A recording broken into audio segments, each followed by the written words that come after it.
বৈষম্য বিরোধী ছাত্র আন্দোলনের আহ্বায়ক হাসনাত আব্দুল্লাহ সহ ৩ জনের ফেসবুক আইডি নষ্ট করে দেওয়ার অভিযোগ উঠেছে। সংগঠনটির সমন্বয়ক মাহিন সরকার বুধবার দিবাগত রাত ১:৩০টার দিকে ইন্ডিপেন্ডেন্ট টেলিভিশনকে এই তথ্য নিশ্চিত করেছেন। তিনি জানান, বাকি সমন্বয়কদের ফেসবুক আইডি নিরাপত্তার জন্য ডিসেবলড করে রাখা হয়েছে। মাহিন সরকার বলেন, বৈষম্য বিরোধী ছাত্র আন্দোলনের আহ্বায়ক হাসনাত আব্দুল্লাহ, চট্টগ্রামের সমন্বয়ক খান তালাত রাফি, ঢাকা বিশ্ববিদ্যালয়ের শিবিরের সভাপতি সাদিক কায়েমের ফেসবুক আইডি রিপোর্ট করে নষ্ট করে দেওয়া হয়েছে। আমরা আমাদের আইডি নিরাপত্তার জন্য ডিসেবলড করে রেখেছি।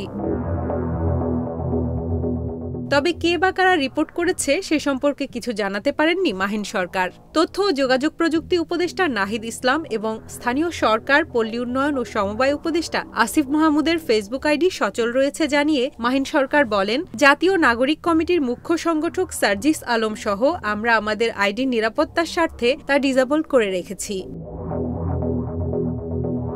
তবে ১ জানুয়ারি রাত ১:৩০টা পর্যন্ত আসিফ মাহমুদের আইডি না পাওয়া গেলেও তার পেজটি সক্রিয় পাওয়া গেছে।